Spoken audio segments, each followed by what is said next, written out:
Hello, I'm Mark Price. I'd like to talk to you today about benefits to faith. The benefits we have by being people of faith, by living out our faith. But first, there was a family visiting Israel. They were in Jerusalem and the mother died. And the son-in-law was tasked with the responsibility of going to the mortuary and arranging for her burial. And so he spoke to the man at the mortuary, and the son-in-law said, "How much does it cost to send a body back to the United States for burial?" And the fellow at the mortuary says, "Well, to transport the body back to the United States will cost probably around $10,000. But you could have her buried right here. Your mother-in-law could be buried right here in Jerusalem, and it'd be $150. The man thought about it, and he said, no, I'll pay the $10,000. We'll send her back home to the United States. She can be buried there." And the man at the mortuary was a bit puzzled. He said, "Why would you want to spend that much extra money? You want to spend $10,000 to send her back? You can save a lot of money for $150, bury her right here in Jerusalem." And the son-in-law says, "Well, I'll tell you, I heard a story about this fella here in Jerusalem about 2,000 years ago. He died, he was buried, 3 days later he rose from the dead. I'm not taking any chances. Let's send her back to the United States." There you go, good son-in-law. So anyway, today we're going to talk about the benefits of faith. From the readings, we will find 3 benefits that we have to being people of faith, living our faith. The 3 benefits are courage, hope, and heaven. Those are benefits that we have if we are people who live by our faith. The first reading today from the book of Wisdom talks about the Israelites, and God has promised them that on Passover that they will be taken away from slavery in Egypt. They will escape slavery, and all they have to do is be people who believe in the promise of God, and that will give them courage. So the first benefit that we get by being people of faith is that we have courage. Like the Israelites in today's first reading, they had the courage to do what the Lord said, to come together as a community, to pray and stay as a community together in honoring God, and to trust and believe that He would fulfill His promises. And that's what they had to do. And they had the courage, and because of their courage, given to them by their faith in God, by their trust in the promises of God, they were led out of Egypt by Moses, and of course it was as God told them. Something I learned not long ago, that of all the Israelites that were held captive as slaves in Israel, when they had the chance to escape and being led out by Moses, only about 1/3 of them left. 2/3 stayed behind. So when we say we have faith or we're people of faith, it's more than just saying it. It's actually acting on it. We have to act on that faith. We have to act in trust. We have to take that step forward. So God fulfilled His promise, but only 2/3 of the people who said they had faith actually were willing to trust their faith and trust what God had promised to them. Let's never forget that God has kept all of His promises throughout the history. So the first reading from Wisdom says that a benefit to faith is have courage. We will be given the courage we need to fulfill what we should do as people of faith to be the people that God has called us to be. In the second reading today from the book of Hebrews, by the way, if there's ever a debate in your house about who is responsible for the coffee, who's supposed to make the coffee in the morning, who's supposed to get up early and make sure the coffee is ready, it tells us right there in Scripture. It says, plain as day, He brews. So all debate should be done. Man is responsible for making the coffee. So in today's second reading, the letter to the Hebrews, we hear the definition of faith. Faith is the realization of what is hoped for and the evidence of things not seen. So that is what faith is. Faith provides us hope. It gives us the evidence of what is hoped for. So faith, being people of faith, we are given hope. My father-in-law used to say that I had more faith than anyone he's ever known. I mean, I would always be willing to take that step of faith, that leap of faith.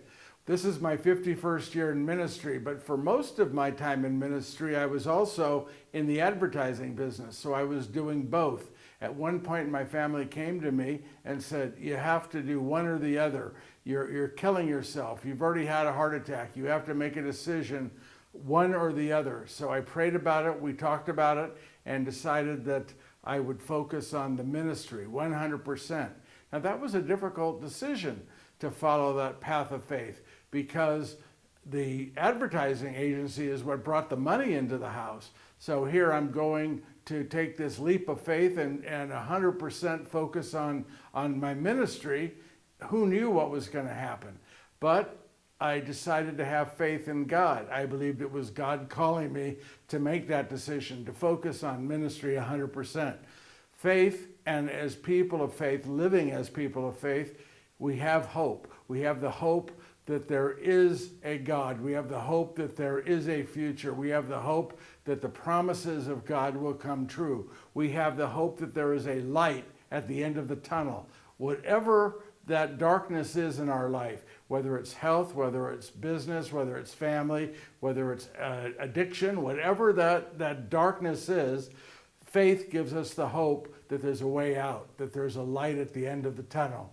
There was a town in the Midwest. They've been suffering a drought for many, many years, and the farmers were losing their farms, the crops were dying, and they decided they were going to go to the church and pray to God and ask for rain.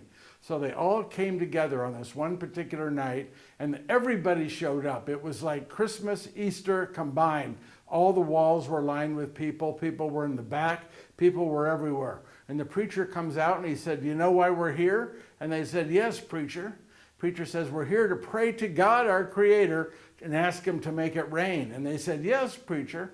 And then he said to them, he said, do you believe that God can make it rain? And they said, yes, preacher. Do you really believe God can make it rain? Yes, preacher. Do you really, truly, truly believe that God can make it rain? And they said, yes, preacher, we believe it. And the preacher looked at them and said, well, why didn't any one of you bring an umbrella? How deep is our faith? We have with God the hope of answers to our prayers. He gives us that hope. Only God gives us that kind of hope. And that is a kind of hope that we can count on, because as I said before from the first reading, God answers prayers. God always comes through. God is faithful to all of His promises. We trust in God not because of what we can see, but because of who God is. And we have hope as people of faith because of who God is and what God has promised and what God has fulfilled throughout history. So we heard today the story of Sarah and Abraham in this reading, that God speaks to Abraham and tells him that he is going to be the father of all nations. He is going to have more descendants than there are stars in the sky and grains of sand on the beach. Now this was a heck of a thing to hear, because Abraham was old, his wife Sarah was old, and they had no children. So how was this going to happen? But they had hope and belief in God. God came through, of course, and they did have children who had children who had children, and the promise of God actually happened. Let's not forget that God told Abraham to take your son to the side of the mountain and sacrifice him, and Abraham took his son to the side of the mountain, was about to sacrifice him, and God intervened and said, no, you have proven that you have faith by your actions, by your following through. We have hope for a beautiful future. We have hope for an end to the issues and problems we have in our life when we have faith, and a faith in God. In the reading, Abraham is told to pack up all of your things and you and Sarah leave. You leave right now. You go to another place. They didn't know where they were going. They didn't know what they were going to do. They didn't know what God had in store for them. But because they believed in God, because they had faith in God, and they knew that God would come through, they packed up and they left. That's the kind of hope we need. That's the kind of hope and faith that Joseph had and Mary had when they were told, you have to leave and go into Egypt because Herod wants your son dead. They trusted God. It's a hope that comes when we trust fully. We can have hope in God through the faith we have in our God. When our faith is solid, because we've learned to trust God. So the three messages, or the three benefits to faith, from the first reading we have courage, from the second reading, Hebrews, we have hope, and from the gospel reading we have heaven. Heaven is promised us. There's a wonderful line in the gospel that says, where your treasure is, there your heart is. Now, if you're people of the world, your treasure are the things you've accumulated, like we heard last Sunday, all of those possessions. But what they're talking about are the things that God is offering us. Our treasure is heaven. Our treasure is spending eternity with God in heaven. I can't tell you what heaven is. I gave up trying to figure that out or worrying about it. I stopped worrying about things I can't change a long time ago.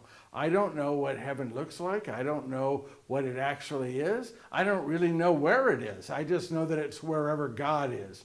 And I know that the other place, hell, is where God is not.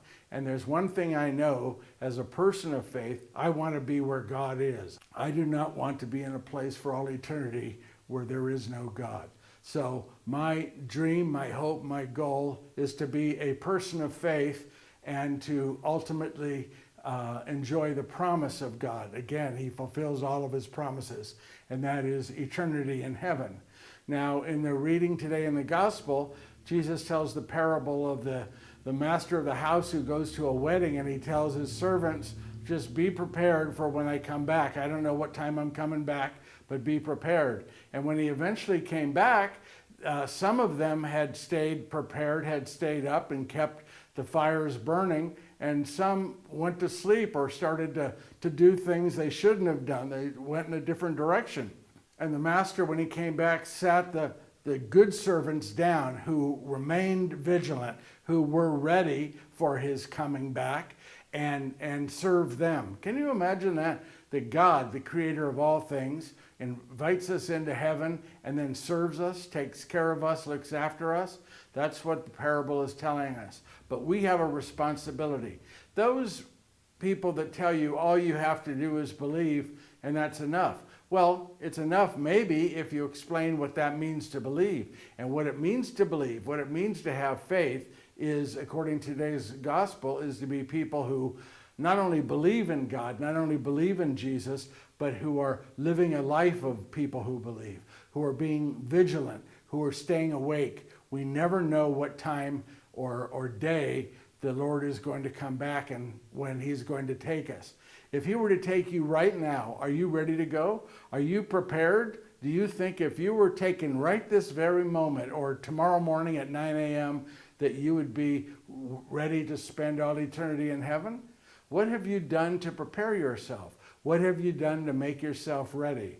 So faith gives us three things. It gives us courage, it gives us hope, and it gives us heaven. But we have to be people who are active in our faith, who are true believers in the sense that when God says that we have to be prepared and we have to stay awake and we have to be ready, we have to pay attention to that. I will end with this. There were two fellows, friends, that were at the Grand Canyon, and one says to the other, do you think I could, if I were to stretch a rope from one side here of the Grand Canyon to the other, that I could walk across it? And the fellow says, no. He says, first of all, I don't think you could get a rope across there. Number two, I think you'd be a fool to try. That's dangerous. And the fellow figures it out, gets a rope, and gets it stretched across the Grand Canyon. And he steps out onto the rope, and he's walking across the rope. He gets to the other side, and he waves to his friend, and then he turns around, and he walks all the way back.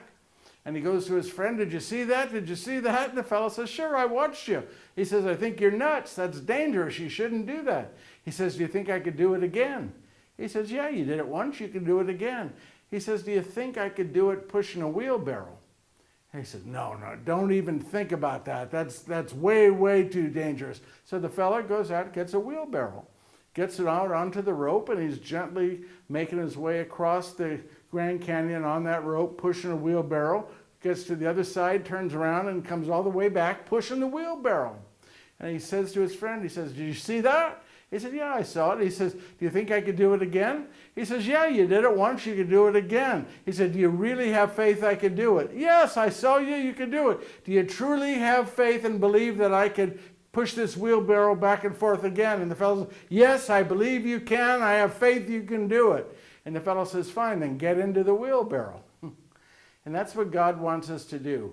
When we are people of faith and we listen to the call of God, because faith is a gift to us by God. I consider it a blessing that I have my faith.